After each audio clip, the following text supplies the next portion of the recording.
வணக்கம், நான் உங்கள் சுரேஷ். இப்போ நம்ம எங்க இருக்குன்னு பாத்தீங்கன்னாக்கா வேப்பம்பட்டுல இருந்து ஒரு 3 கிலோமீட்டர் தொலைவில் தாங்க நம்ம புதிய சைட் ஒன்று லான்ச் பண்ணியிருக்கோம். மிக அற்புதமான சைட்டு. நம்ம சைட்டுக்கு பக்கத்துல தான் இந்த அம்மன் ஆலயம் இருக்கு.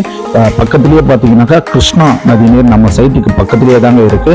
அதனால என்னைக்கும் தண்ணி பஞ்சம் என்னைக்கும் கிடையாது. அதாவது நீங்க பாக்குறது ஒரு 10 அடியிலேயே தண்ணீர் வசதிகள் நிரம்பிய இடம். அதாவது வந்து மக்கள் வாழ்வாதாரத்துக்கு தேவையான எல்லா வசதிகளும் அமைஞ்ச ஒரு இடம் தாங்க இது.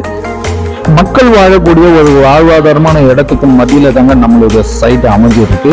அதாவது வந்து பாத்தீங்கன்னாக்கா நம்மளுடைய சைட்டு முழுவதுமே தார் சாலைகள் அமைக்கப்பட்டு, மின் விளக்குகள் அமைக்கப்பட்டு, குடிநீர் வசதிகள் அமைக்கப்பட்டு மிகவும் அற்புதமாக பிரம்மாண்டமான சைட்டா லான்ச் பண்ணியிருக்கீங்க. இந்த சைட்டு வந்து பாத்தீங்கன்னாக்கா ஸ்கொயர் ஃபீட் வந்து 1100 ரூபாங்க. 1100 ரூபாய் ஒரு 1/4 ரவுண்டு நீங்க வாங்கினீங்கன்னா 6,60,000 ரூபா வருங்க. ஒரு 20 லட்ச ரூபா வந்துனாக்கா ஒரு 1/4 ரவுண்ட்ல ஒரு இடம் வாங்கி நீங்க வீடு கட்டி சந்தோஷமா குடியேறலாங்க. அவ்வளவு ஒரு அற்புதமான இடங்க இது. நீங்க தயவு செய்து இதை மிஸ் பண்ணிடாதீங்க. இந்த வாய்ப்பை தவற விட்டுறாதீங்க. இடம் வாங்குங்க, வீடு கட்டுங்க, குடியேறுங்க, சந்தோஷமா இருங்க.